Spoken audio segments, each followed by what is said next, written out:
Greeting viewers, I'm Ashish Bhatt, the director and the core faculty of Turning Point Institute, Ahmedabad. We have been teaching spoken English for last 20 years.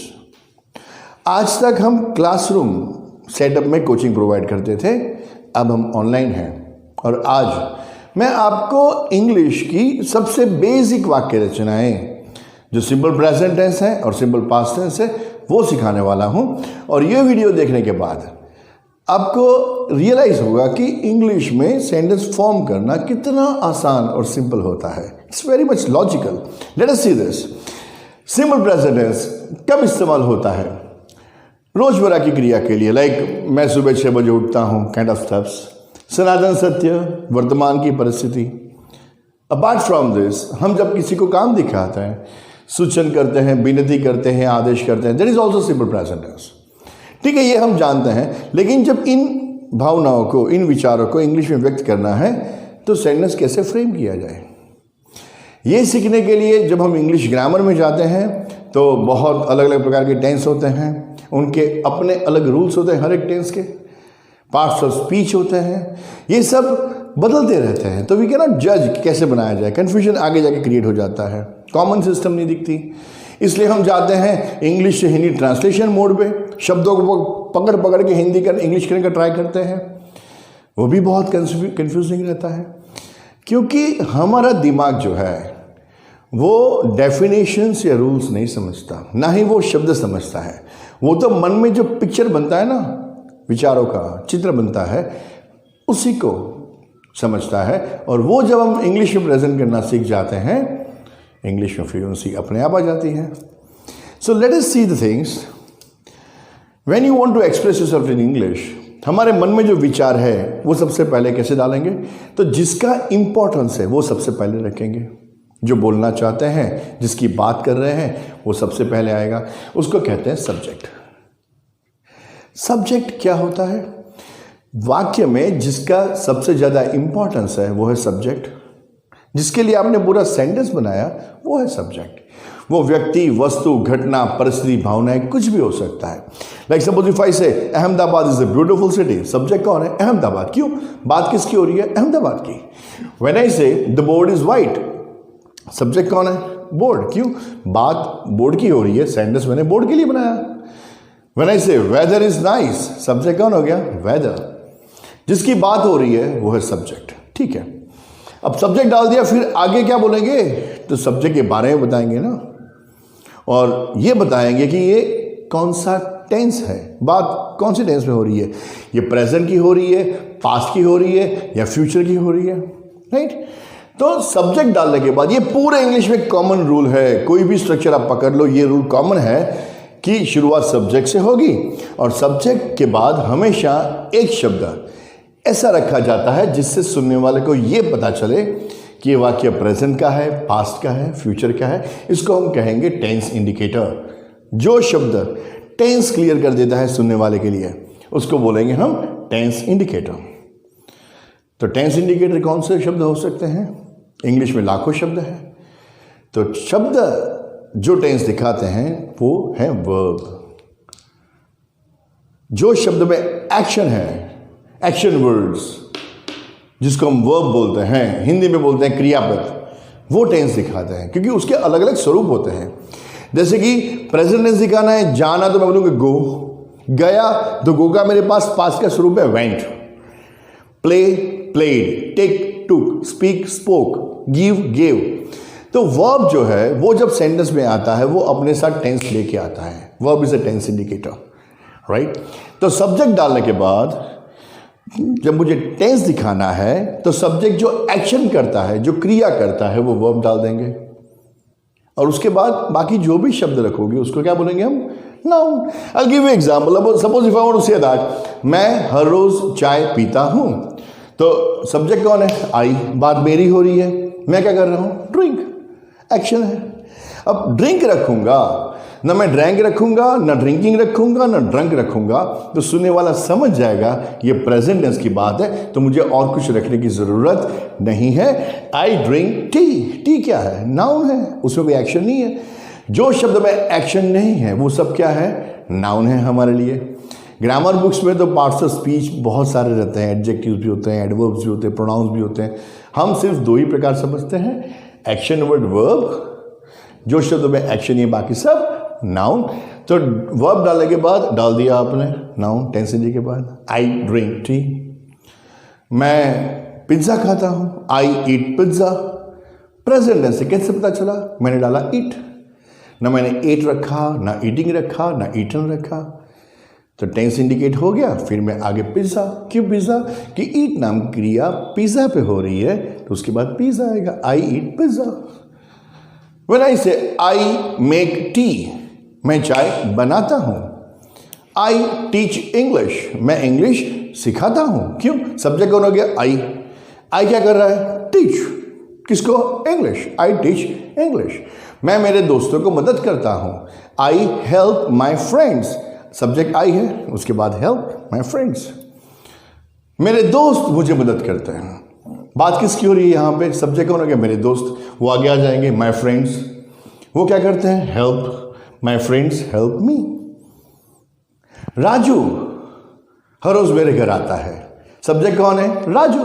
Raju अब वो क्या करता है? आता है। रोज बरोज की बात है, तो आने के लिए कौन सा वर्ड हमारे पास? Come. Raju come to my house every day. एक मिनट, ये सेंटेंस सही है कि गलत है? व्हेन आई से राजू कम, सेंटेंस गलत है। राजू के साथ जब मैं वर्ब डालता हूं कम प्रेजेंट टेंस से, मुझे बोलना पड़ेगा comes. Raju comes to my house. ये कोई बहुत बड़ा रूल नहीं है, बचपन में हम ऑलरेडी सीख चुके हैं, थर्ड पर्सन सिंगुलर रूल, कि जब प्रेजेंट टेंस में सब्जेक्ट के तौर पे ही शीट है, थर्ड पर्सन सिंगुलर, तो एस या ई एस लग जाता है। जैसे कि इफ आई से मैं टीवी देखता हूं, तो I watch TV, but subject मेरा भाई है, मेरा भाई टीवी देखता है, तो वो क्या हो गया? He. My brother watches TV. मेरी मम्मी खाना बनाती है, सब्जेक्ट कौन है? My mother she. तो यहां जो वर्ब आएगा उसके पीछे एस लगाना पड़ेगा मुझे। बनाने के लिए कौन सा खाना बनाए? कुक। तो कुक का क्या करूंगा मैं? कुक्स। My mother कुक्स food. ठीक है, अब कुछ सेंटेंस बोलते हैं, आप मेरे साथ उसका इंग्लिश कीजिएगा। मैं गाना गाता हूं, आई सिंग सॉन्ग्स। मेरे पास बैट है, आई हैव अ बैट। मैं पिज्जा खाता हूं, आई ईट पिज्जा। मैं खुश हूं, आई एम हैप्पी। मैं लकी हूं, आई एम लकी। मैं बीमार हूं, आई एम सिक। एक मिनट, यहां पे आपने तीनों सेंटेंस में एम एम एम बोला, यहां एक भी जगह एम क्यों नहीं बोला? इसको बुरा नहीं लगेगा? और ये एम है क्या? हम बचपन में सीख चुके हैं कि भाई एम जो है वो टू बी के स्वरूप हैं। एम इज आर, हम गाना गाते थे बचपन में, like if you just remember, like I am, we are, then we can have you are, he she it is, they are. तो हर एक सेंटेंस में एम इज आर आता है? नहीं, यहां पे सिर्फ इन जगह पे एम इज आर एम आया है, ऊपर नहीं आया। क्यों? देखिए, मेन कॉन्सेप्ट क्या है? सब्जेक्ट, टेंस इंडिकेटर, उसके बाद नाउन। यहां पे सब्जेक्ट कौन है? आई। उसके बाद मुझे क्या दिखाना पड़ेगा? टेंस। तो व्हेन आई से आई सिंग सॉन्ग्स, सिंग से प्रेजेंट टेंस क्लियर हो गया। व्हेन आई से I have a bat, have से प्रेजेंट टेंस क्लियर हो गया। मैंने हैव रखा है, ना हैड रखा, ना हैविंग रखा, so present tense is clear. I eat pizza, ना एट, ना ईटिंग, ना ईटन। क्रियापद का मूल स्वरूप रोज बरोज की क्रिया दिखाता है, प्रेजेंट टेंस क्लियर हो गया। आई ईट पिज्जा। व्हेन आई से मैं खुश हूं, सब्जेक्ट कौन है? आई। आई कोई एक्शन करता है? नहीं। ऊपर के सेंटेंस में तो एक्शन है, तो एक्शन वर्ड वर्ब्स भी हमारे पास है। लेकिन जब मैं ये कहता हूं मैं खुश हूं, मैं लकी हूं, मैं बीमार हूं, मैं क्या कर रहा हूं? कुछ नहीं, मैं कोई एक्शन नहीं कर रहा, राधा मैं एक सिचुएशन में हूं, मेरी परिस्थिति है जो बदलती नहीं है, इसमें कोई एक्शन नहीं है, तो मेरे पास कोई एक्शन वर्ड माने वर्ब भी आएगा नहीं, सभी नाउन ही है। अब टेंस दिखाए कैसे? तो उस वक्त वर्ब का सब्स्टिट्यूट टू बी फॉर्म आते हैं, और वो क्या है? एम इज आर प्रेजेंट में है और वॉज वेल पास्ट में है। हर एक प्रेजेंट में एम इज आर आना जरूरी नहीं है। एम इज आर की जरूरत कब पड़ती है? जब सेंटेंस में वर्ब ना हो तब। जैसे कि मैं खुश हूं, I am happy, I am lucky, I am sick. I give you another example, like suppose if आई से कि भाई मैं अहमदाबाद में रहता हूं, सब्जेक्ट कौन है? I live in Ahmedabad.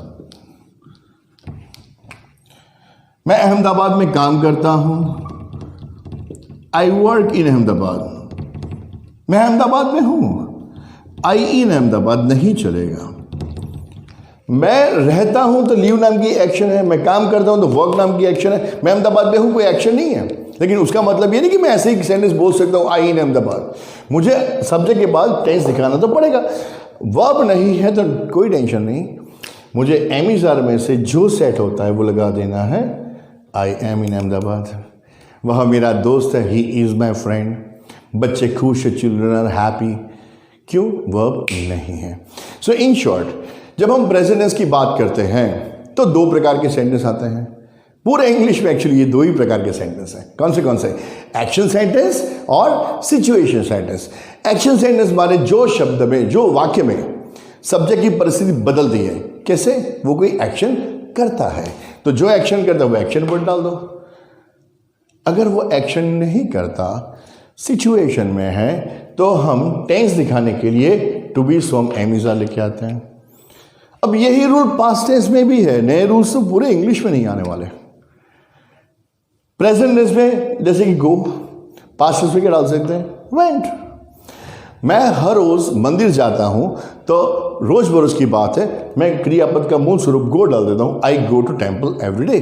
लेकिन when I want to say that आज मैं मंदिर गया, ये रोज बरोज की बात है कि एक बार हो गया, राइट? तो मैं गो नहीं डाल सकता, मैं गो का पास्ट टेंस का स्वरूप, जिसको V2 फॉर्म भी बोलते हैं, वेंट बोलूंगा, आई वेंट टू टेम्पल। मैं राजू को मिला, कैन आई से आई मीट राजू? नहीं। क्यों? पास्ट टेंस है, रोज बरोज की क्रिया नहीं है, एक बार मिला, चाहे अब भी 1 मिनट पहले क्यों नहीं मिला।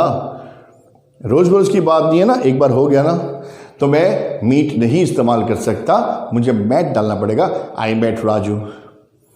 मोहन ने कार खरीदी, बात किसकी हो रही है? मोहन। उससे क्या किया? बाय का क्या करोगे? व्हाट। क्यों? एक बार हो गया, Mohan bought a car. Vishal lottery जीत गया, विशाल वॉन द लॉटरी, इसलिए तो सो वह खुश था, ही हैप्पीड। नहीं भाई, हैप्पी का हैप्पीड थोड़ी ना होगा, क्योंकि हैप्पी वर्ब है कि नाउन है?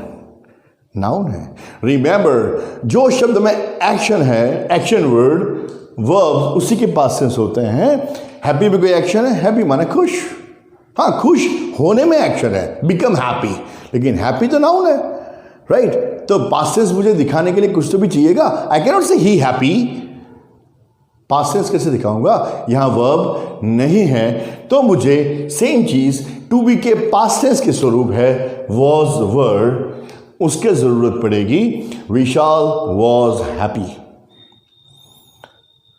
सेम चीज यहां पे, जैसे कि if I just want to say that, like मैंने गाना गाया, तो आई सिंग सॉन्ग्स। सिंग आएगा, गा लिया ना एक बार, तो सिंग की जगह मैं क्या कर दूंगा? sang। I sang songs. When I से मेरे पास बैट था, अभी है नहीं, पास्ट की बात हो रही है, तो हैव मैं इस्तेमाल नहीं कर सकता। हैव का पास्ट टेंस है, हैड वो भी एक वर्ब है, have is also verb. Third form, second form क्या आ जाएगा उसका? Had. I had a bat. मैंने पिज्जा खाया, चाहे लास्ट डी वाला मैंने अभी जबान पे रखा, वो प्रेजेंट टेंस नहीं हो सकता, क्योंकि ये रोज बरोज की क्रिया नहीं है, एक बार हो चुकी है, तो ईट नहीं रख सकता। खाया, ईट का V2 फॉर्म 8 मुझे डालना पड़ेगा, आई एट पिज्जा। मैं खुश था, पास्ट टेंस दिखाना है। अब इसमें भी एक्शन नहीं है, ये क्या है? सिचुएशन है, तो पास्ट टेंस दिखाऊंगा कैसे? एम आता है प्रेजेंट के लिए, पास्ट के लिए क्या आ जाएगा? वॉज। मैं खुश था, आई वॉज हैप्पी। मैं लकी था, आई वॉज लकी। मैं बीमार था, I was sick. So end of the day, चाहे वो प्रेजेंट है या पास्ट है, रूल्स आर सेम। रादर पूरे इंग्लिश में एक रूल है, कोई भी वाक्य रचना पकड़ लो, सबसे पहले सब्जेक्ट आएगा। सब्जेक्ट किसको बोलेंगे? जिसका इंपॉर्टेंस है वो है सब्जेक्ट, जिसके लिए पूरा सेंटेंस बनाया वो है सब्जेक्ट। सब्जेक्ट के बाद एक शब्द ऐसा रखना पड़ेगा जिससे टेंस पता चले कि ये प्रेजेंट है, पास्ट है, फ्यूचर है, क्या है, राइट? उसके बाद नाउन माने जो नॉन एक्शन वर्ड्स है वो सब आ जाते हैं। अब प्रेजेंट और पास्ट दिखाने के लिए शुरुआत सब्जेक्ट से कर दी, फिर आप देखेंगे कि सब्जेक्ट एक्शन में है कि सिचुएशन में। अगर वो कोई एक्शन करता है, रोज रोज की एक्शन है, V1 डाल दो, और एक बार एक्शन हो गई तो V2 डाल दो। अगर एक्शन नहीं है, सिचुएशन की बात है, तो वर्तमान की सिचुएशन में एमिजा डालें, पास्ट की सिचुएशन में वॉज पे डालें। सो आज के लिए इतना ही। बेसिक सेंटेंस स्ट्रक्चर सीखे हैं, gradually we will understand her एक सेंटेंस जो होता है उसमें एक एक वर्ड क्यों आते हैं, क्यों नहीं आते हैं, वो कुल मिला के 4-5 रूल्स से ही बनता है। लेकिन it's a gradual and smooth process to understand all this things. I hope you enjoyed this video. Good bye and have a nice day. Hello viewers, I am Pragnya Bhatt, the co-director of Turning Point Institute. I am sure you have enjoyed watching this video and got clarity about this concept. लेकिन मैं आपको ये बताना चाहती हूँ कि English सीखना कितना आसान है, इसकी एक छोटी सी झलक थी। अगर आप डिटेल में पूरा इंग्लिश इसी तरह से लॉजिकली सीखना चाहते हैं और इंग्लिश में फ्लुएंटली बोलना चाहते हैं तो आपके पास सोर्स है। आप हमारा ऐप डाउनलोड कीजिए। का नाम है TP इंग्लिश, जो आप प्ले स्टोर से फ्री में डाउनलोड कर सकते हैं। ऐप के मुख्य 4 फीचर्स है। पहला फीचर, आशीष सर के द्वारा स्पोकन इंग्लिश सीखने के लिए लिखी हुई बुक इंग्लिश अ थियरम की फ्री ई कॉपी ऐप में अवेलेबल है, जो 2 वर्जन्स में है, हिंदी इंग्लिश और गुजराती इंग्लिश। इस बुक में बेसिक से लेकर मोस्ट एडवांस स्ट्रक्चर्स बहुत ही आसान और लॉजिकल वे में हज़ारों एग्जाम्पल्स के साथ सिखाए गए हैं। इस बुक की मदद से आप इफ़ेक्टिवली इंग्लिश बोल सकेंगे और उसके साथ साथ आपकी वोकेबलरी और रीडिंग राइटिंग स्किल्स भी काफ़ी इम्प्रूव होगी। आप बुक की हार्ड कॉपी भी ऐप से बाय कर सकते हैं। बुक आपके घर पर डिलीवर हो जाएगी। दूसरा फीचर, ऐप में क्वेरी बॉक्स है, जिसमें आप अपने डाउट्स या क्वेरीज हमें पूछ सकते हैं, जिसका हम जवाब देंगे। थर्ड फीचर, आपने अभी जो डेमो वीडियोस देखा, वैसे हमारे जितने भी डेमो वीडियोस हैं वह ऐप में अवेलेबल है।